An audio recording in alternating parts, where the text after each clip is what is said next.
ये हनुमान जी का उपाय कम से कम 5 मिनट का टाइम लेगा। 5 मिनट के बाद ही तुरंत असर दिखने लग जाएगा। जो इंसान हॉस्पिटल में अभी इसी वक्त भर्ती है, आप इस उपाय को करिए, देखिए तुरंत ठीक हो जाएगा, खड़ा हो जाएगा। सभी को सीताराम, जय बाबा की।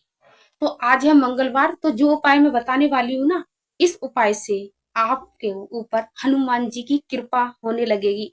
ये आपसे प्रसन्न हो जाएंगे, क्योंकि जो उपाय है ये हनुमान जी को प्रसन्न करने का है, और इससे खुश हो जाएंगे, और इससे हनुमान जी का हाथ आपके सिर पे होने लगेगा। और जिसने हनुमान जी का हाथ अपने सिर पे रखवा लीजिए, तो समझिए उसने तो सारी विपदा, सारी संकटों को बाय बाय छू कर दिया। क्योंकि मेरे सिर पे भी मेरे हनुमान बाबा का हाथ है, और जिन चीजों से मैंने अपने बाबा को पाया है, वो सब कुछ मैं धीरे धीरे धीरे धीरे आप सभी को बता रही हूँ। और बहुत लोग ऐसे भी हैं जिनके ऊपर बाबा की कृपा होने भी लगी है, और उनके घर में जो झगड़े वगैरह थे, हरी बीमारी थी, उनसे मुक्ति भी उन्हें होने लगी है, क्योंकि उनके घर पे हमारे स्वयं हनुमान बाबा पहुंच चुके हैं उनके घर पे। तो इस उपाय को करना है रात को 11:11 पर, मंगलवार की रात को जो हम जो उपाय करेंगे। तो अभी टाइम अभी है, अभी हमने खाना पीना हमारा सब कुछ हो गया है। अभी अभी 11 बजने में कुछ मिनट बाकी हैं, तो उससे पहले हम जल्दी से अपनी तैयारी फटाफट से कर लेते हैं। तो हमारे बाबा का देखिए खाना पीना सब कुछ हो गया, और हमारी शाम की 7 बजे की पूजा भी हो गई है। तो देखिए हमारे बाबा, सभी को कमेंट में बाबा के लिए सीताराम जय बाबा का नारा जरूर लगाना है। और इस उपाय से आप हर समस्या का समाधान है, हर समस्या का। बहुत से ये कमेंट करते हैं ना कि मतलब हमें ये दिक्कत है, इसके लिए इस उपाय को कर सकते हैं, लेकिन ये जो उपाय बताने वाली हूँ ना, इससे आप कैसी भी समस्या हो, कैसी भी, क्योंकि जो उपाय है ये है हनुमान जी को खुश करने का। और जब हनुमान जी खुश हो जाएंगे, उनका हाथ आपके सिर पे हो जाएगा, तो फिर तो टाटा बाय बाय ये सारी दिक्कतों को। तो चलिए फटाफट से हम चलते हैं और अपनी तैयारी करते हैं। तो आ जाइए जल्दी मेरे पीछे पीछे फटाफट से। तो हमारी सारी तैयारी हो चुकी है, इधर हमारा टाइम भी हो चुका है। तो टाइम देखिए, ये देखिए 11:11 हो रही है। तो जल्दी जल्दी से फटाफट से अब हम इस नियम को चालू करेंगे। तो प्लीज आप भी ध्यान रखना, 11:11 पर मंगलवार की रात को करना है ये उपाय। और इस उपाय से आपके सभी संकट बिल्कुल ही कट जाएंगे, हनुमान जी खुश हो जाएंगे इस उपाय से। और जब हनुमान जी खुश हैं, तो समझिए आपके दुख दर्द तकलीफ बिल्कुल सब कुछ खत्म। और इससे पता है सबसे बड़ी बात क्या है, इससे है ना आपको हनुमान जी के हाथ मिलेगा, आपके सिर पे हनुमान जी का हाथ होने लगेगा।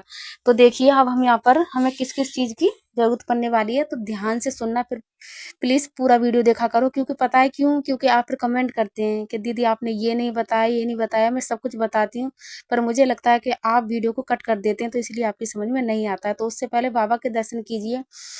एक सिस्टर ने कहा था कि दीदी उस दिन हमने आपकी वीडियो देखी थी आहुति वाली, तो उसमें हमने हनुमान बाबा के, आपके बाबा के दर्शन किए थे। तो उस दिन मेरी तबीयत बहुत ज़्यादा बिगड़ रही थी, लेकिन जैसे ही मैंने हनुमान बाबा के दर्शन किए, तो मेरी तबीयत एकदम, जब से ही शरीर मेरा एकदम ठंडा सा पड़ गया, सुन्न सा पड़ गया, ऐसा लगा जैसे शरीर से कुछ निकल सा गया है। तो मेरे हनुमान बाबा ऐसे हैं ही हैं दोस्तों, क्योंकि मेरे हनुमान बाबा की प्राण प्रतिष्ठा हुई है, इसलिए तो इनके दर्शन करने से दुख तकलीफ दूर हो जाते हैं। तो देखिए हमें इस उपाय के लिए क्या क्या चाहिए। यहाँ चाहिए हमको 4 बतासे, और ये हनुमान जी का सिंदूर, और इधर चाहिए हमें ये कलावा, कच्चा वाला कलावा जो बोलते हैं, और यहाँ हमें चाहिए 4 लौंग। तो जो कलावा है ना, ये कलावा ही बहुत बाढ़ का काम करने वाला है, ये हमारा कवच बनने वाला है। और हमें चाहिए श्री हनुमान भावुक। हाँ दोस्तों, इस किताब के बगैर ये उपाय बिल्कुल ही बेकार है। ये श्री हनुमान भावुक ये वो है जो तुलसीदास जी ने पाठ किया था, जब तुलसीदास जी के शरीर में पीड़ा ऐसी हो गई थी, जो उनका शरीर सांकरों से जकड़ सा गया था, जो बहुत ज्यादा परेशान हुए थे। तो जब उन्होंने इस उपाय को हनुमान जी ने बताया था, क्योंकि हनुमान जी के बहुत बड़े भक्त थे तुलसीदास जी, तो उन्होंने इस उपाय को बताया था। तो तुलसीदास जी ने इस उपाय को किया था, श्री हनुमान बाबू को लिखा था उन्होंने और पढ़ा था, और जब से उनके सारे दर्द तकलीफ उनके दूर हुए थे। तो जब से ही ये चलता हुआ आ रहा है कलयुग में, कि जब भी कोई ज्यादा ही तकलीफ आ जाती है, तो श्री हनुमान बाबू का पाठ किया जाता है। तो इस किस तरीका से किया जाता है, तो मैं आपको सब कुछ बताने वाली हूँ।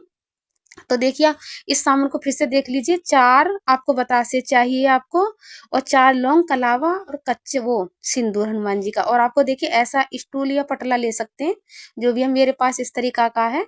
मतलब प्लास्टिक का है, उसके ऊपर फिर लकड़ी का है, और उस पे आप ऑरेंज या लाल या पीला कपड़ा बिछा सकते हैं। फिर आप उस पर, या तो आपके पास ऐसे बाबा की मूर्ति है तो वो रख लीजिए, या इस तरीका की आपके पास फोटो है पंचमुखी हनुमान जी की, या आप इस तरीका का फोटो रख सकते हैं। अगर ये भी नहीं है तो कोई बात नहीं है, अगर आपके पास राम दरबार है ना तो उससे अच्छी कोई बात नहीं, आप राम दरबार भी रख सकते हैं, या आप इस तरीका की हनुमान बाबा का फोटो भी रख सकते हैं। उसके बाद आपको इस उपाय को करना है, तो देखिए या तो आप इस तरीका का पंचमुखी दीपक ले सकते हैं, और जरूरी नहीं है पंचमुखी, अगर आपके पास एक दीपक है तो आप उस दीपक को भी ले सकते हैं। तो देखिए मैं आपको इस उपाय को सिर्फ इसमें बताऊंगी, लेकिन आपको सामने करके नहीं दिखाऊंगी। पता है क्यों? क्योंकि हनुमान जी के कुछ उपाय ऐसे होते हैं जो गुप्त रखे जाते हैं। इस उपाय को मैं डायरेक्ट कैमरे के सामने बिल्कुल नहीं दिखा सकती, लेकिन सारी तैयारी कर ली, मैं आपको बता दूंगी। देखिए 4 बतासे रखने हैं, चारों बतासों पर एक एक लौंग रखनी है हमें गतिमान के नाम की। गतिमान हनुमान जी के बड़े भाई हैं, उनके नाम की हमें एक एक लौंग बतासे पे धर के उनको हमें ये भोग देना है। इस तरीका से चारों धर लीजिए, और पता है दोस्तों, उससे पहले आपको ना इसके तिल के तेल का एक दीपक जलाना है, और फिर आपको ये सिंदूर लेना है, मंगल सिंदूर हनुमान जी वाला। इस सिंदूर को आप थोड़ा थोड़ा बतासे पे भी लगाना है आपको, थोड़ा सा आपको कलावे के ऊपर भी लगाना है। लोटे में आपको जल रखना है पास में, जैसे आप देख सकते हैं लोटिया रखी है, और फिर आपको हनुमान बाबू का पाठ आपको शुरू करना है आपको। और लोटे में जल रखना बिल्कुल भी ना भूलें। और दिन मंगलवार की रात 11:11 पर।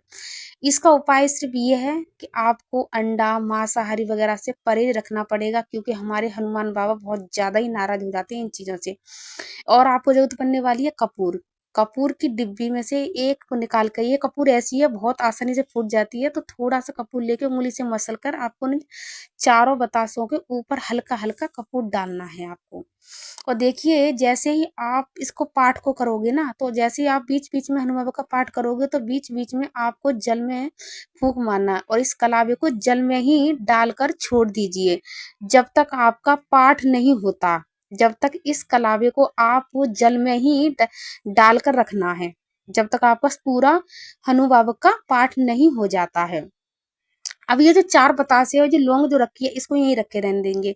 पहले हमारा पाठ होगा, ठीक है? पाठ जैसे ही हमारा पूरा खत्म हो जाएगा, उसके बाद ही तुरंत हमको इनको ना चारों बतासों में हमें इनमें तिल्ली लगानी है, क्योंकि मैंने बताया आपको चारों बतासे के ऊपर आपको इस पे कपूर डालनी है, और ये सिंदूर डालना है आपको। सिंदूर डालना बिल्कुल ना भूलें। उसके बाद आपको इन चारों बतासों में को आपको आग लगानी है हनुमान जी के आगे ही। जैसे अब हनुमान जी बैठे हैं तो आपको चारों के आगे, लेकिन इस बात का ध्यान रखें पूरा हनुमान का भावुक का पाठ हो जाने पर, जब आप इसमें बतासे में जब आग लगाएंगे, माचिस के तिल लगाएंगे, उस टाइम आपको अपनी संकट, अपने दर्द, अपनी पीड़ा, जो भी आपका कार्य है, हनुमान जी से, तुलसीदास जी से हाथ जोड़कर अपनी प्रार्थना करनी है, और उन्हें अपना दर्द तकलीफ उनके चरणों में को आपको रखना है। और जो कलावा है वो जब तक इसमें ही पड़ा रहेगा। और देखिए मैं आपको बता देती हूँ इसमें को कहाँ से इसका पाठ आपको चालू करना है। और देखिए जब तक इसका पाठ पूरा खत्म नहीं हो जाएगा, जब तक आपको बिल्कुल भी वहां से उठना नहीं है। इसका पूरा पाठ ही करना, ये नहीं है इसके 5 पन्ने करने, या 2 पाठ करने, या 3 पाठ करने, नहीं। पूरा हनुमान बाबू का पाठ कर ही जब उठना है, और बड़ी आसानी से हो जाता है। इसमें हिंदी में है और इतना बड़ा भी नहीं है। और जब आप इसे शुरू करोगे ना, अगर आपके शरीर में कोई पीड़ा वगैरह है, और हाँ मैं आपको बता दूं कि जो कोई ज्यादा ही तकलीफ में है, ज्यादा ही शरीर में उसके पीड़ा है, तो वो इस पाठ को नहीं कर सकता है, तो तुम उसके नाम का इस पाठ को कर सकते हैं। और जो इसका जल है ना, इस जल को उसके मुंह में डाल सकते हैं बाद में, पाठ पूरा होने के बाद, जो तकलीफ समस्या से जूझ रहा है। और फिर उसके बाद इस कलावे को निकाल कर हनुमान जी का नाम, गतिमान का नाम लेकर के, बाबा मैं तुम्हारे नाम का कवच बांध रहा हूँ, इस तरीका से उस रोगी के हाथ पर इस कलावे को बांध सकते हैं आप। और अगर जैसे ज्यादा ही नहीं, इतनी पीड़ा नहीं है, मतलब ठीक है, तो वो खुद भी इस पाठ को कर सकते हैं। अगर उनके बस का नहीं है तो घर का कोई सदस्य उनके लिए इस पाठ को कर सकता है। तो देखिए आप देख सकते हैं हनुमान बाबू का पाठ मैं आपको देखो दिखा रही हूँ। लंका को जलाने वाले राक्षसों के मान अभिमान को नाश करने वाले पवन पुत्र हनुमान जी तुलसीदास के अनुसार। और देखिए यहाँ पर श्री हनुमान जी की देह सोने के पहाड़ जैसी। ये पाठ इतना शक्तिशाली, इतना पावरफुल है, ये बहुत ही ज्यादा। तो आप इस उपाय को जरूर कीजिए। मैं जल्दी से फटाफट इस उपाय को चालू कर देती हूँ। तो बाबा के लिए प्लीज लाइक एक सब्सक्राइब जरूर करना, कमेंट में सीताराम जय बाबा जरूर लिखना।